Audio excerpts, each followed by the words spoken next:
Hello, everyone. Welcome to Penning the Past, Insights into San Diego's Historic Neighborhoods and Architecture, presented by Save Our Heritage Organization. I'm Dean Glass, and it's my pleasure to introduce our speaker for today, Mr. James Newland. Jim is a historian and planner for the California State Parks Department. With over 3 decades of experience in historic preservation, Jim brings a wealth of knowledge to our discussion today.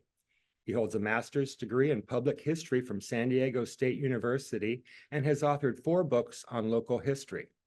As a past president of the La Mesa History Center, Jim will not only share his expertise, but also represent the center's archive in today's panel. His deep connection to La Mesa's history makes him uniquely qualified to guide us through the story of this jewel of the hills. Jim will take us on a journey from La Mesa's incorporation in 1912 to its growth through a thriving suburban city we know today. He'll explore how the community of 700 grew to over 56,000, all while maintaining its small town character and historic charm. Please hold your questions to the end of the presentation, at which time you can submit them in the chat feature. And now, without further ado, please join me in welcoming James Newland. Thank you for joining us this morning. As noted, I've written a couple of books on the La Mesa area and lived here on and off for much of the 30 years, or right next door for a long time, and was very involved in the community as well here with the History Center, also as a planning commissioner, preservation commissioner, and so near and dear to my heart. And so I'm just going to I'm going to try to focus a little bit on both La Mesa books that I've done in just a sort of tidbit to sort of tease you into all the great stories, because I can't touch all the wonderful stories that we have here in the local history of the area.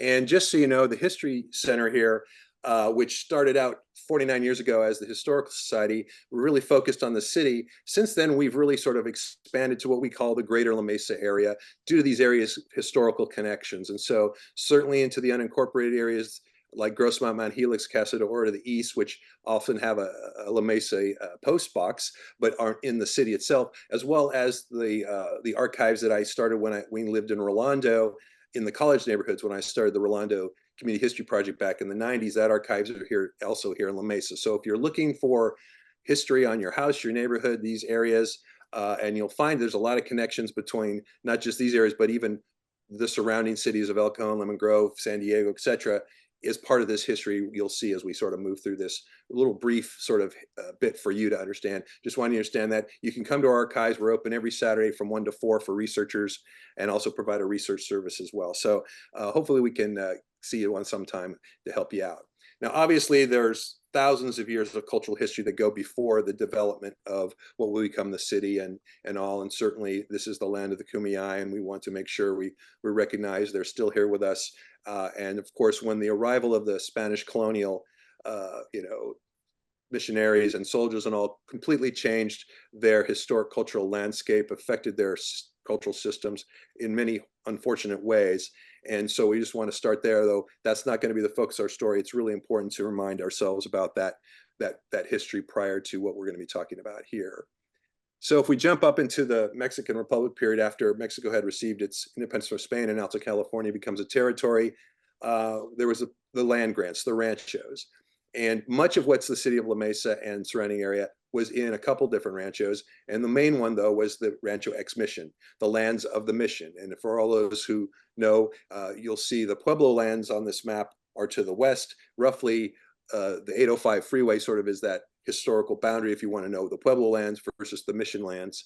And in 1845, this acreage was granted to when Santiago Arguello, who had been the former commandant of the San Diego Presidio. And after about 30 plus years of legal fights and prove up, which is its own challenging story, eventually would end up, this ranch would be around a little over 58,000 acres and accomplishing much of what we call East San Diego, up all the way up to Rancho Penasquito, surrounded on the east by also the Cajon Rancho, the El Cajon Rancho, and to the south and east by National Ranch, and eventually Hamishaw. And so this is just a story. In fact, I did a whole hour lecture for the docents at Mission Trails, cured their insomnia, on the land case and how the lands in the Mission Trails Park actually were created from this.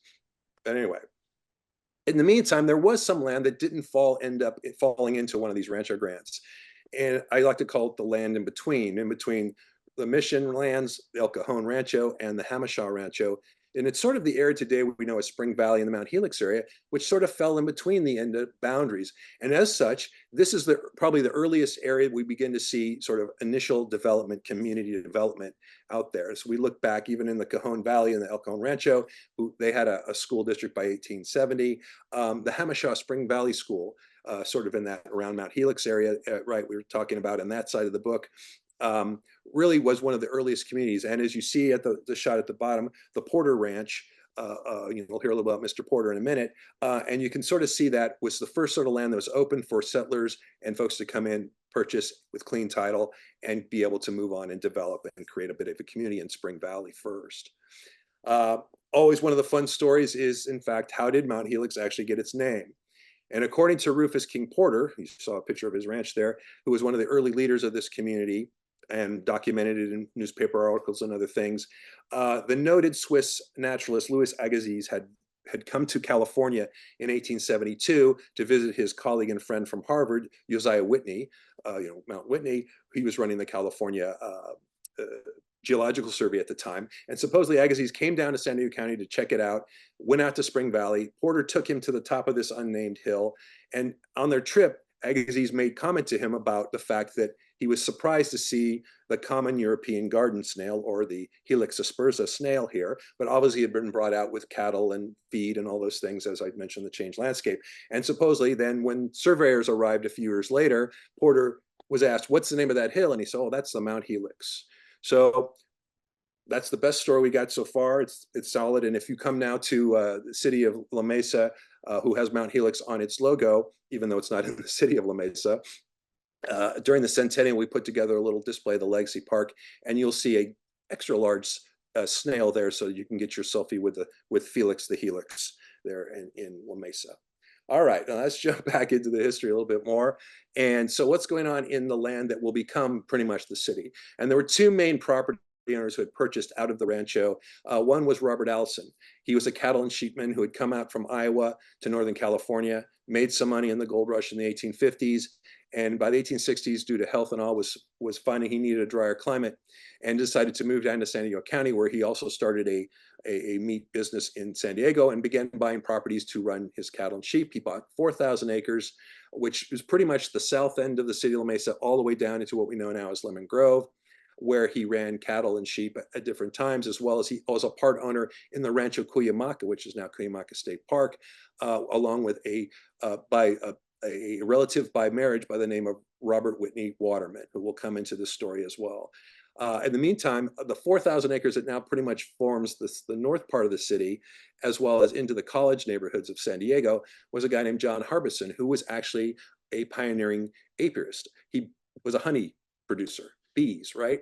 And so they owned these two large, and he had some apiaries here and there across bee houses out throughout that property that he was trying out of. You'll know him also, he had some property out near Alpine, which also has his name on it. So these were sort of the two main owners by the 1870s. And finally, when the title is cleared, all the cases sort of clear up by 1884, and the map you see behind here that we've put this on top of, the land was clear in title, and it timed out pretty nice because that's when the great real estate boom of Southern California hit San Diego. The railroads are here, and you have this great interest in speculating on land and turning it into money and starting to develop. And of course, the dreams of most of the folks who were coming into Southern California was to take advantage of the first real boom, which is the citrus industry, where Los Angeles, Riverside, LA, those counties, Orange County be created all afterwards, right, in citrus. And so what do you need to make that work? Two things you need. First is water. And luckily for the folks in the Mesa area, and by the way, that term actually goes back to the mission era, when those missionaries at the mission would look to the south and see that tableland, which is sort of much everything from roughly Mission Hills east to Mount Helix, if you might want to call it that, or tablelands, which is Mesa in Spanish, right? It just sort of is named the Mesa. And eventually that's going to kick here. And so the group that comes in to bring the water here is the San Diego Flume Company. Originally set up by a gentleman named Theodore Van Dyke and his partner William Robinson. They began to develop a system, and they've created a diversion dam you see here up near what's now where the Boulder Creek comes into the main branch of the San Diego River to divert water through miles of flumes and tunnels to get it around the El Cajon Valley and up past what was then known as the Alta Pass, we call that Grossmont Pass today, to its final resting place in which they called the Eucalyptus Reservoir, where it then could be distributed to the lands that were, of course, needing water. And of course, being so, they purchased 4,000 acres from Harbison and subdivided it right before that into the La Mesa colony. And here's where the fun stuff goes with the history of the name and all is the town site for La Mesa was going to be directly south of their major reservoir, which would be known as the La Mesa Reservoir. Today, you all know it as Lake Murray. And that center of that town site today would be basically El Cajon Boulevard and 70th Street in the college area. That's where La Mesa got started. That's where the town site was going to be.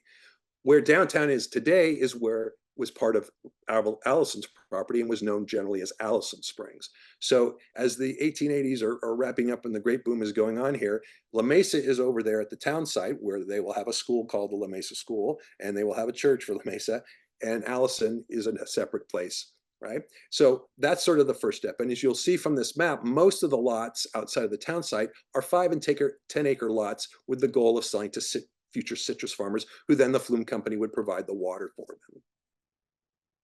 Now, the second thing you need in 19th century communities to really go besides water, of course, is connections to the railroad.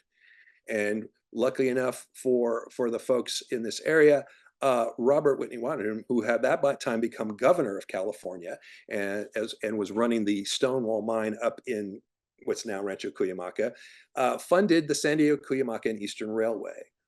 And that railway is basically now today what you would follow either the orange and the eastern part of the green line of the trolley. That's the same right of way.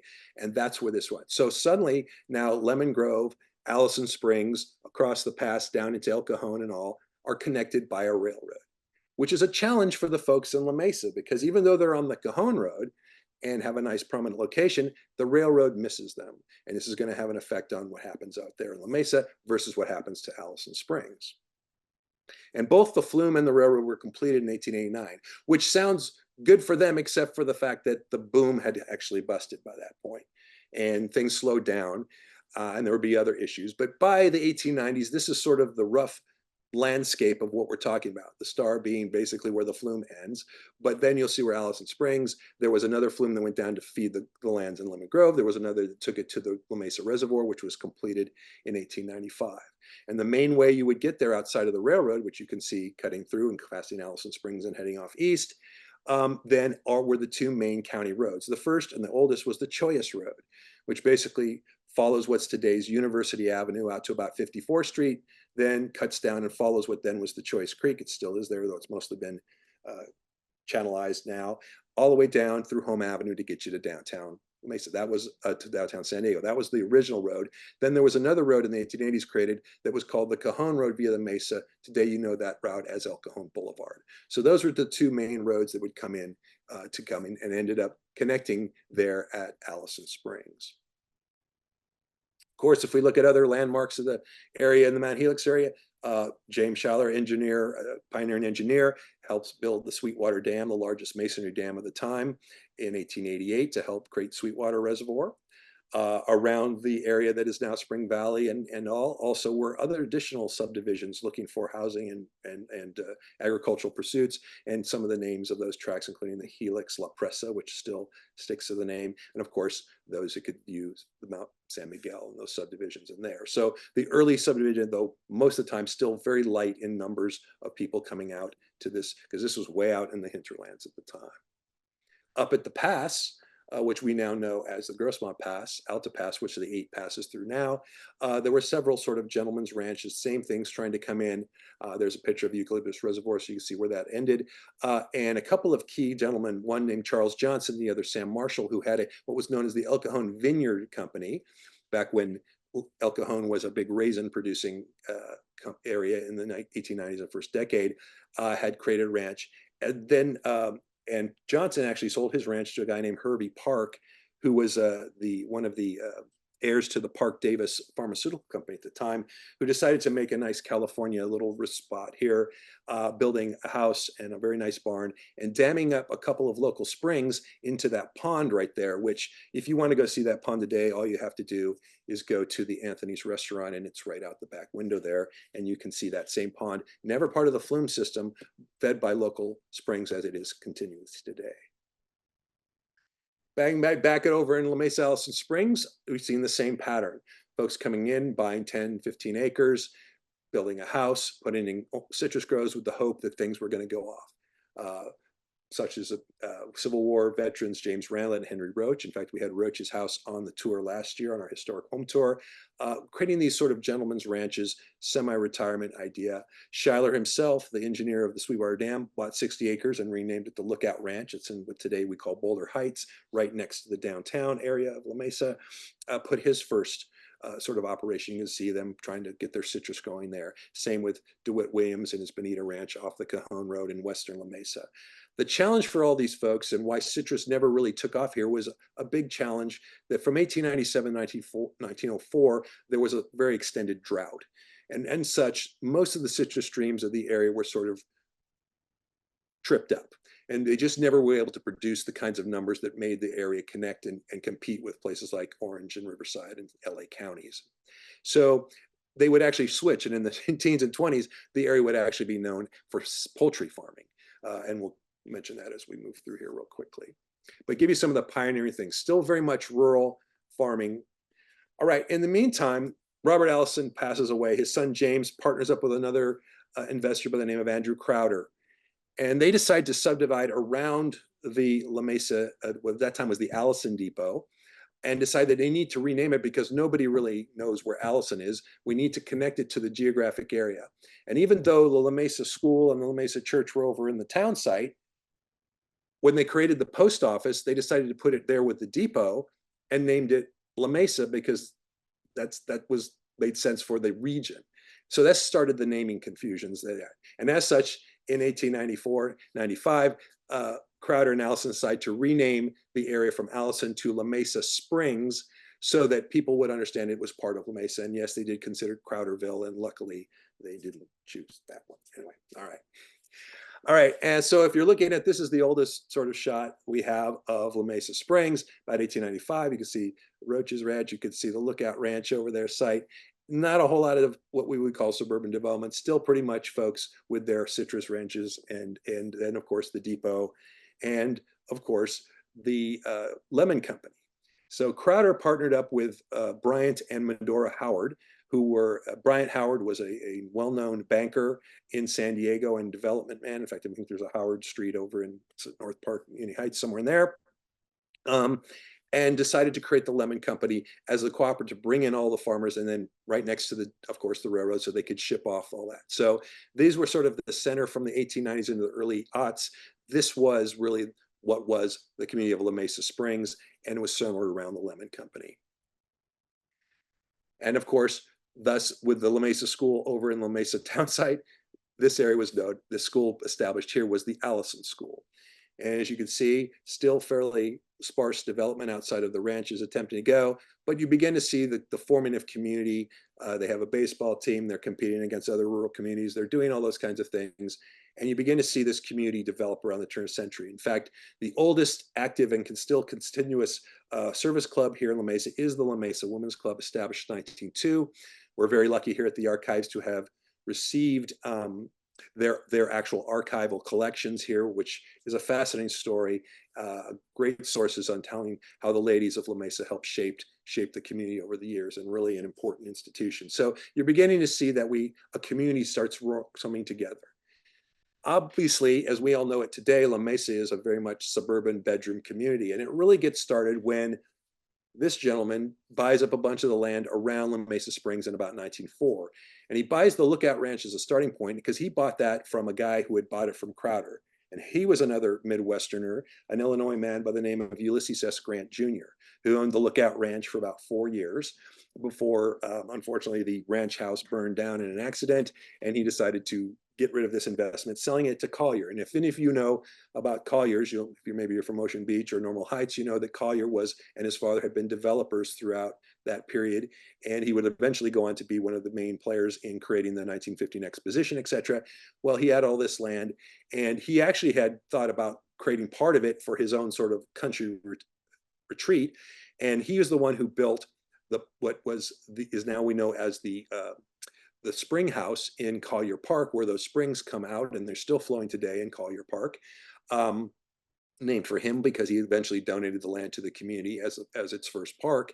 And he had actually brought out a famous landscape architect, George Cook, who was going to design a really great garden and landscape all around this, as well as the hope that they could bottle this water.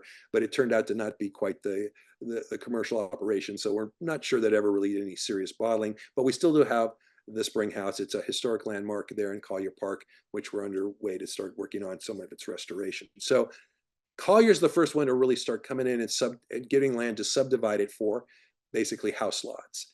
And he's very important because even though he sold most of that land off to other developers, over that course from about 1905 to about 1912, the community goes, as you can see now by this shot in 1912, from just a few citrus farms into really suburban area. And one of the things he did was sell a bunch of this land to a couple of guys, one named Sherman Grable, the other named C.C. Park, who created the Park Grable Real Estate Company. They are the ones who are going to really drive this suburban growth. They form the Bank of La Mesa to help fund that. They have the contractors to build the houses. They're subdividing land, the full shop. And they are really the real estate group that really promotes La Mesa this period as a happening progressive in the term of the area, and why they push so hard to incorporate early. They incorporated in February of 12, though, as soon as the election of October 11, state election, in which ladies got suffrage, if you didn't know that. And it was a fun story of the incorporation is that 2 days after that election certified that, in fact, suffrage for the ladies of California was up, a large number of them hopped on the train, went downtown and registered to vote so they could sign the incorporation petitions as registered voters. And then, of course, got to vote in the incorporation election in early 12 to create the city of La Mesa. And they decided not to call it La Mesa Springs because they were going to go with the name of the post office, which means at the meantime, what happened back at the old town site, the area renames itself La Mesa Heights. And it will be that until the 30s when San Diego State moves nearby and the area becomes, of course, the college area. So, and it's now subsumed in the college area. But anyway, here it gives you the quick understanding of how quickly this becomes a suburban area. One of the other fun stories that for 10 months, La Mesa was also home to one of the earliest brick and mortar movie studios in California. We beat Hollywood by a couple of months. We beat them by a couple of months. It didn't last long. It only lasted 10 months. But the American Film Company, Flying A Studio Company, was here in the Wentz building, which is still there today. And they made about 100 single reel films. We know about 8 or 9 that still exist before they were offered an entire city block in Santa Barbara and moved off. Their leader, Alan Dwan, would go on to be a really famous director, directing everybody from Douglas Fairbanks to Shirley Temple to John Wayne over a 50-year career. But he got to start here in Lakeside and La Mesa with the Flying A. Jumping to a little bit of architecture over this period. When I say progressive, I'm thinking in the times of the Republican Party with self-rule and breaking trusts and all those kinds of things from that context. And so certainly is reflective in them looking at architectural styling that was of the time. Mead and Requa ended up designing the longstanding Mission Revival style grammar school. At this time, the Allison and Spring Valley school districts had merged in about 1912 and decided to build this grammar school. And it was the only K-8 school in the area between what's now La Mesa, Spring Valley until 1942. Beautiful building. Unfortunately, none of it left, long gone, but certainly was a landmark for many years. But you can also see things such as in Emma Brooke Weaver's Congregational Church building, very austere, as you can see, for the time. He's known, of course, for his wonderful craftsman homes and properties, but here you can see how he's sort of in that Gill modern-esque sort of feel there. In that building still exists there on 3rd Avenue here in La Mesa. We did have a couple of Irving Gill buildings in the area, and so we'd like to mention them. Unfortunately, they're both long gone, but the Park Grable office and the Bank of La Mesa were designed by Irving Gill, as well as I mentioned, the new school in La Mesa Heights, which opened in 1911, which you might notice has a little bit of similarity to another school that Gill designed and opened in La Jolla about the same time, just a much smaller version. Unfortunately, both buildings long gone. but we did have that connection at that time. Of course, the majority of housing stock is going to be your more vernacular styles, your bungalows, four squares, and the like, and small various style bungalows of the period. And of course, Park Gravel being one of the main developers, though a lot of others would come in, and a lot of the same contractors and builders you would see in other parts of the county at the time. And one fun story about their development, of course, is the Lookout Park track, which, of course, what better marketing to name your track? It's Mount Nebo. Of course, that's, if you know your Bible, that's where Moses saw the promised land. So come by where you can see the promised land, right? And so some beautiful homes. The Todd House was one of the first houses to get attention outside of La Mesa as a piece of architecture from a plan book out of an LA architect. A bit of prairie, a bit of mission style. It was on our tour again last year. Wonderful home. Or the Hodgson House, landmarks that still exist in the area on this little hilltop area that overlooks downtown. In fact, the Nebo Club, which was made out of a lot of those mover and shakers, are the ones who start this long, century-long tradition of Easter sunrise services here in the La Mesa area. And from 1913 to 1916, they held those sunrise services right there on Mount Nebo in this little Prospect Park, which is now surrounded by housing. Over the years held there, and this is a picture of the 1915 one. And as you'll hear in a minute, it moved a little eastern from here in a couple of years later, but this is where it got its origins.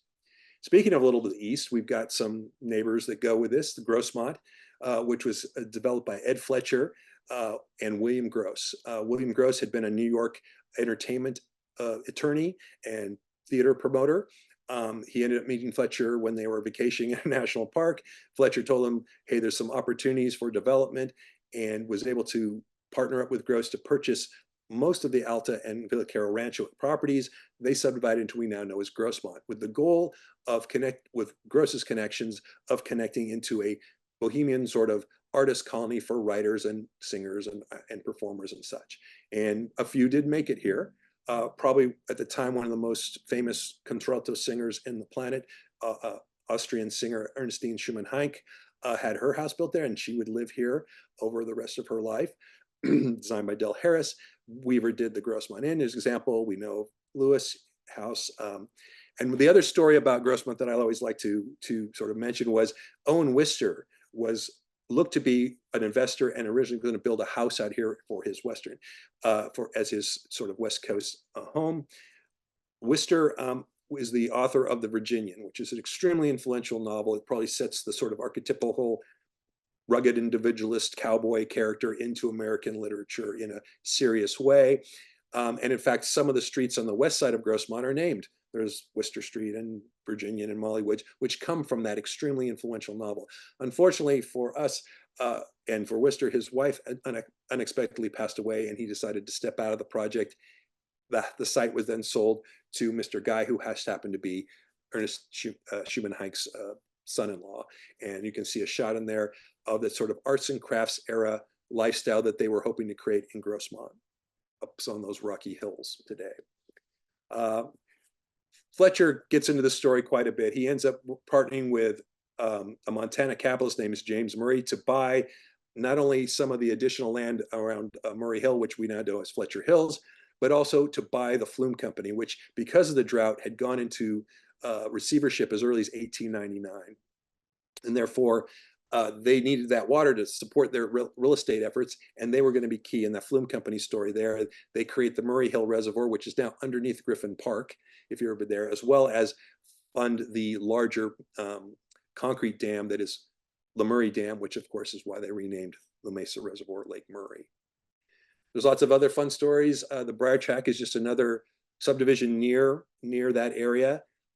Still around. And had a lot of Native American named streets, but it's also probably the thing that connects to it is the fact that it was the site of the second film studio in La Mesa area, the SNL and Grossmont Film Studios, who started up in the 1920s, built that studio building you see there in the shot, some outdoor sets, etc. Unfortunately, they spent a lot of money, including some of their investors, Fletcher and Fred White's monies, never produced any films. They took them over, the Fletcher took it over, reformed it as the Grossmont Studios. They made a few films, nothing of note. eventually shut down the film operation and turned that building into a roller skating rink, which it was for about 6 years before it burned down in 1934. That area today is right where Nokomis Street meets the current Murray Drive.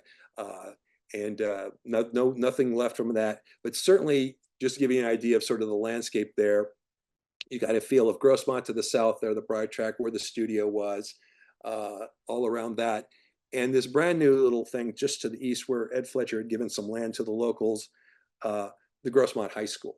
And so this is, of course, the original school for what is now a 14 high school district in East County. Luckily, the wonderful building designed by Theodore Kistner has been restored by the school district. It now serves as the district offices and was a landmark, the castle, as all the foothillers will tell you over the years. In the meantime, he's partnering up with some other folks and a little bit to the south to finally subdivide the Mount Helix area as well. J.P. McGlurkin and Fred White and others to design that and begin to move towards suburban development around, but keeping that top as the park, which will become the park, open. And that's because in 1917, the folks in La Mesa decided not to hold their sunrise services because of America just getting into World War I. In the meantime, the San Diego Advertising Company had connected with Fletcher, and they held their own sort of private services on 1917 on the top of Mount Helix. And in 1918, they decided to advertise and make it bigger. And the folks in La Mesa first were a little concerned, but what it ended up doing is they agreed that Mount Helix was better, it was larger, had more opportunity. And interesting enough, Fred White's mother-in-law, Mary Carpenter Yawkey of the Wisconsin Yawkeys, who had made their money in lumbering, and Fred was actually a lumber merchant here in San Diego, ended up funding then what we know today as the Nature Theater. First off, to make sure there was a more pleasant place to do those services every year, but of course, then eventually transferring this land to the county as a park. And I'll mention later how that's a very unique situation. And of course, once again, Riqua and Jackson designing this wonderful piece of arts and crafts architecture and landscape architecture. So I'm going to sort of speed up here a little bit, but get just through, the 20s, right? There's another real estate boom.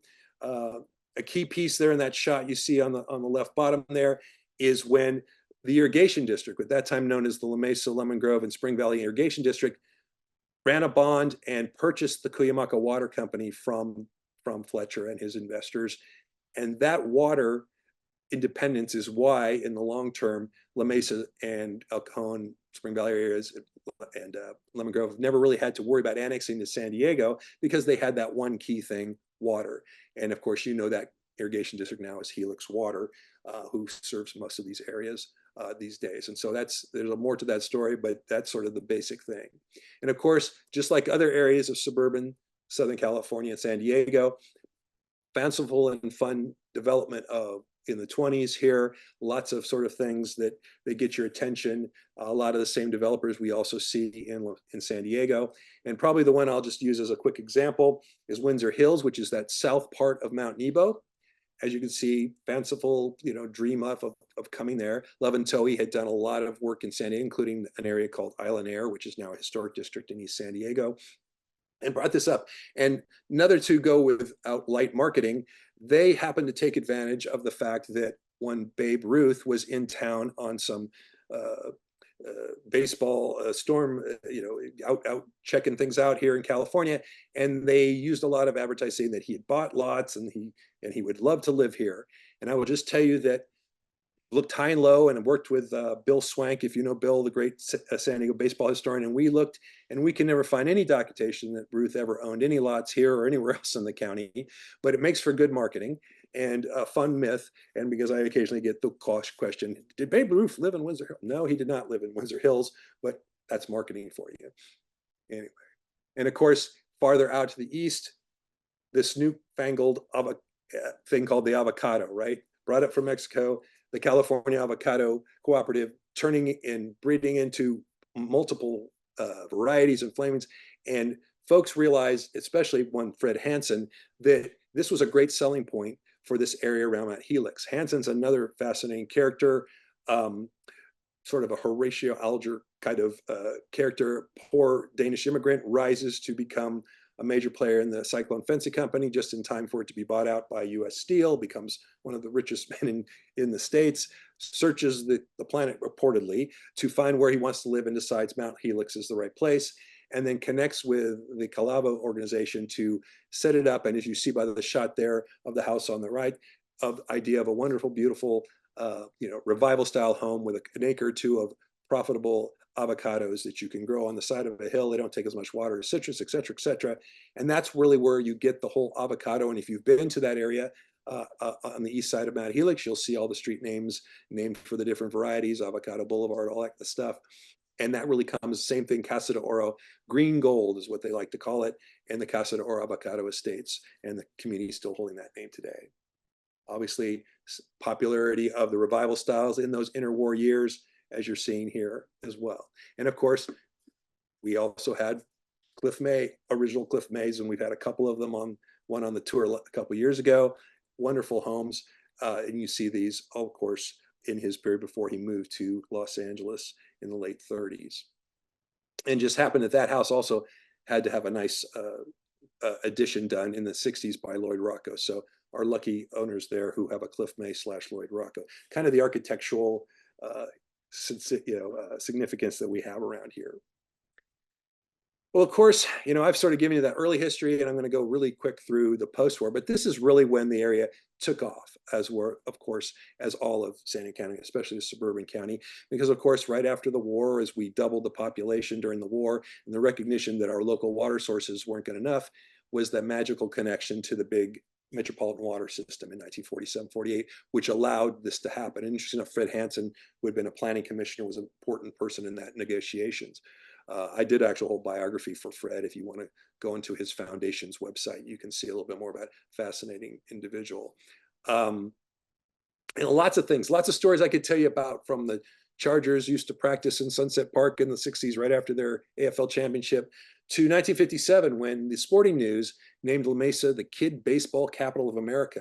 When the Pony Leaguers went to the World Series, the Little Leaguers were runners up, only losing to the perfect game from the Mexican team that you may have seen movies about, and our Colt Leaguers won. The next year, quickly, the Sporting News announced that we were the Youth Baseball Capital of America, and got a letter. We have a copy of the letter from President Eisenhower talking about, isn't this great, that a city of 25,000 had 2,500 young men playing youth baseball, and it was such to that. And in fact, that kept going in 1961. The Fletcher Hills team, as you see the picture there, also won the Little League World Series as well. So lots of fun stories that we get to, parade stories, but mostly it's about growth, suburban growth. And La Mesa being sort of one of San Diego area's, sort of iconic sort of suburban American dream lifestyle, right? As you see on the left there, you can keep your 2.5 kids. Of course, now the dog counts as one. We still only count as half. Of that nuclear family style, right? Have the swimming pool, live that Southern California lifestyle. And the population, as you'll see, of La Mesa grows exponentially during those decades. It goes from 4,000 to almost 11,000, 30,000 by 60, another. And by 1980, it actually was pretty built out, 50,000. And it's actually taken us about another 40 years to gain another 10,000. We're a little over 60,000 now per the city's sort of cost. That's the census number there in 2020. So when I wrote the book, it was about 56,000. And of course, joining in on all this. And of course, much of the North City is tract housing, ranging from very entry level to more moderate, as well as there's some areas here in La Mesa that are more of the custom suburban areas, places like Severn Grossmont Hills or East Ridge, where you could see anything from more modern contemporary to actual true mid-century modern homes in specific places. And a lot of these tracts, you would see that where custom homes would be done by cutting edge architects, and really some of the same architects you will see throughout places like Del Mar, La Jolla, Coronado, Mission Hills, etc., doing the same work out here in the La Mesa area. And of course, as that, you can see that throughout the landscape in this post-war area. Welton Beckett's Grossmont Shopping Center, the third shopping center to open in the county, was very important as an economic, as well as sort of a status symbol, right next to Pereira and Leckman's Grossmont Hospital, or C.J. Paderewski's Anthony's Restaurant, or Robert Deloria, local Mesa architect who did many of beautiful cutting-edge mid-century modern churches, or even Jim Hurley, local building designer, who borrowed Welton Beckett's Ford building from the 1964 New World's Fair to create what was a long time Drew Ford Rotunda, or the Roundhouse of Values for all you commercial rememberers, right? But I'm everything from John Mock and Frank Hope's all steel house up in Eastridge, and all you folks in Escondido. We had some Lawrence Weir Adobe moderns as well, and we had a couple on our tour a few years ago. You know, connecting with a local builder, Homer Morehouse, to do a few here in La Mesa, a few out in Mount Helix area, really cutting those things going. What's going on here? Can you still see me? I'm getting some weird messages here. All right, good. Okay, sorry about that. You're good. Okay, thanks. Sorry, getting all kinds of fun little pop-ups. We're coming into the home stretch here. So, all right. And of course, if you've ever gone on any of our home tours, and you know, we've seen that we have amazing mid-century architecture from all kinds of folks, Lloyd Rocco, Homer Dellowee, I'll give you a list here in a minute, but really was a canvas for the professional folks to come out and have that sort of rural suburban life, build a house that really fit the modern time and what was considered cutting edge.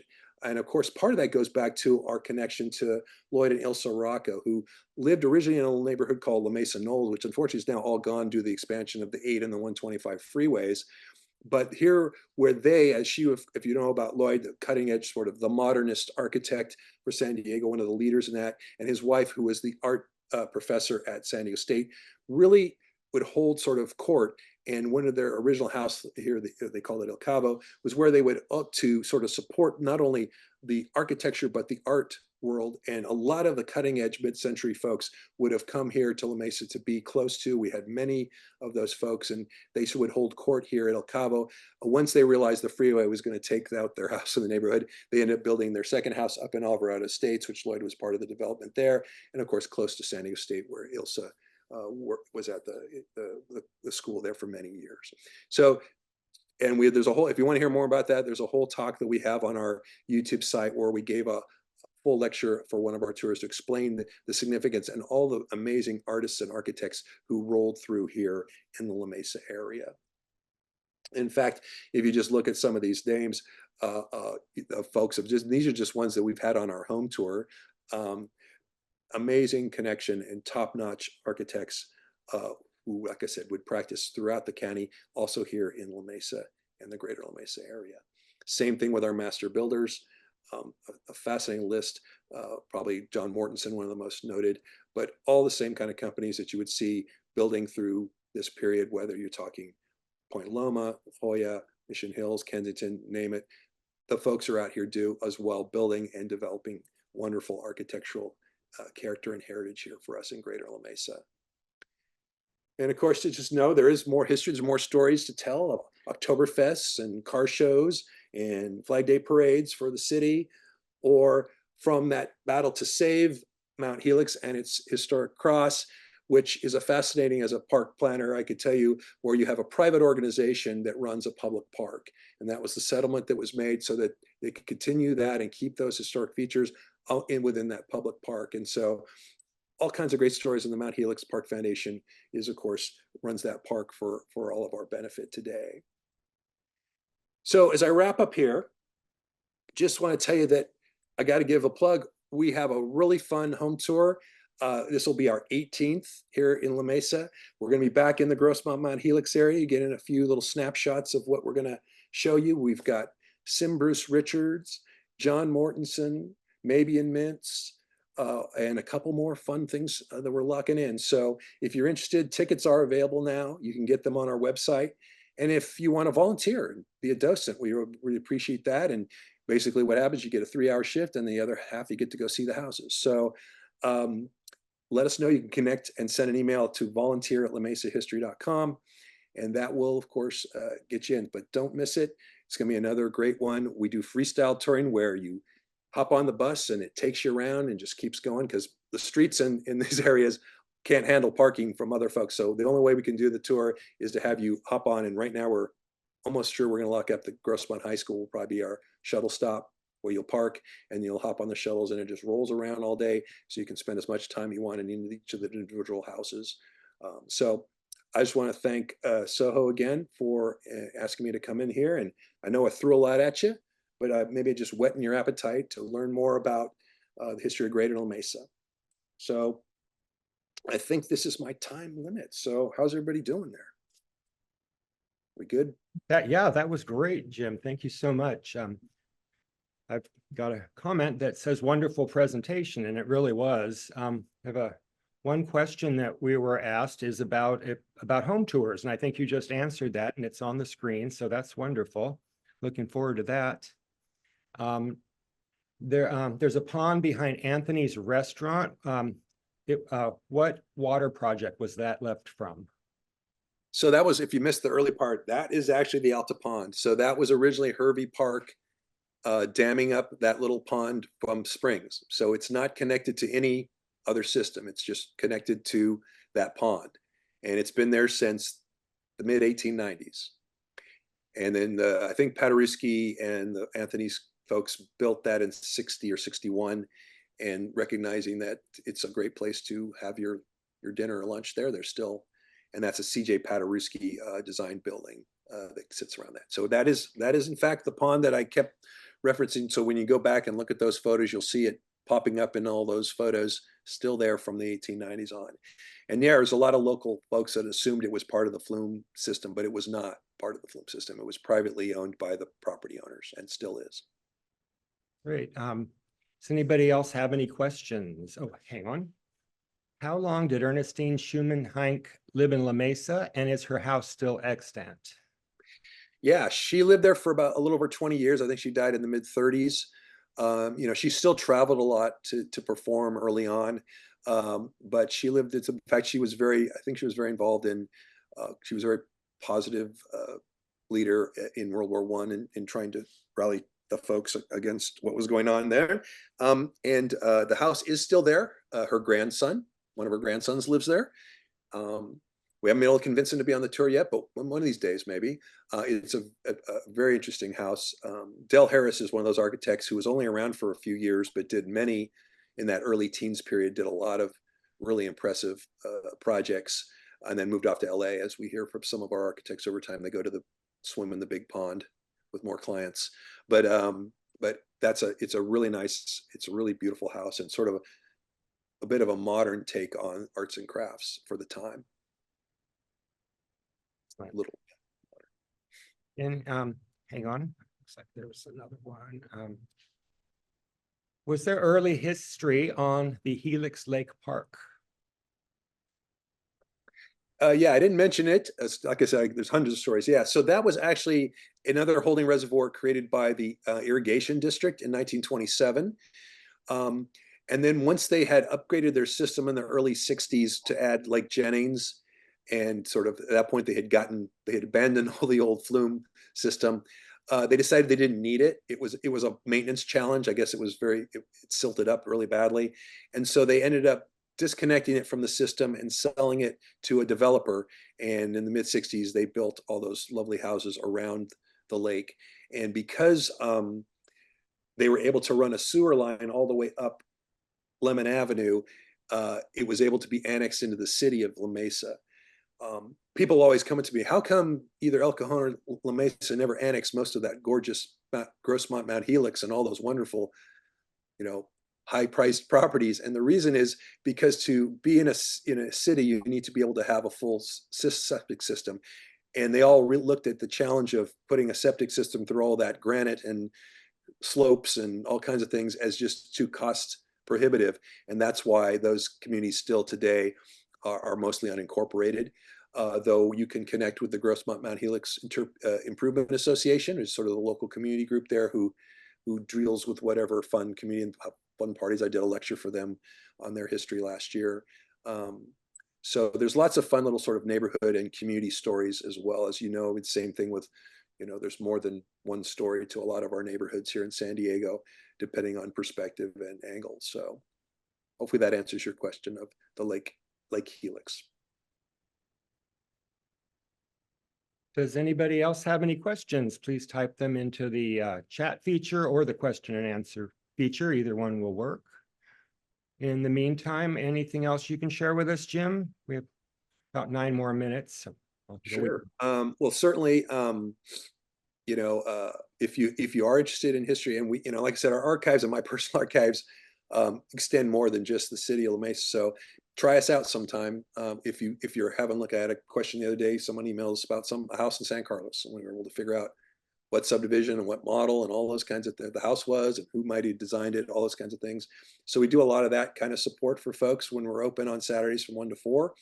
We also do provide a research service for those who are sometimes can be out of town or can't come down on Saturdays or whatever to do the research themselves. And of course, our home tour is a lot of fun. Like I said, if you're interested to tickets, that's great. Or if you even want to, we're always good to have some extra good volunteer docents, as Soho knows, for tours. And all our friends out there, certainly, come by anytime. Like I said, we're still, even though I'm a professional historian and our president is a professional archivist, we still are all, we have no staff here at the La Mesa History Center, but we do have folks who are great volunteers and dedicated staff. And we have a really great team that puts on our home tours. And you'll get to see some pretty amazing properties, as you're just getting a little sample here in this slide. So certainly, come by anytime that we're open, and keep an eye on us. You can also go to our YouTube site. Some of the lectures I've done are there. I did a real detailed one on Grossmont Center for its 60th anniversary, for example. Most of our home tours, we do a pre sort of roundtable lecture. We're hoping to set one up here in late September for this tour. And I'm hoping it'll be myself, and we're going to have Keith York come in and talk about Cimbris Richards and Jim Hubble. The house you're seeing here has a lot of Jim Hubble artwork in it. It was a great partnership project on that particular one.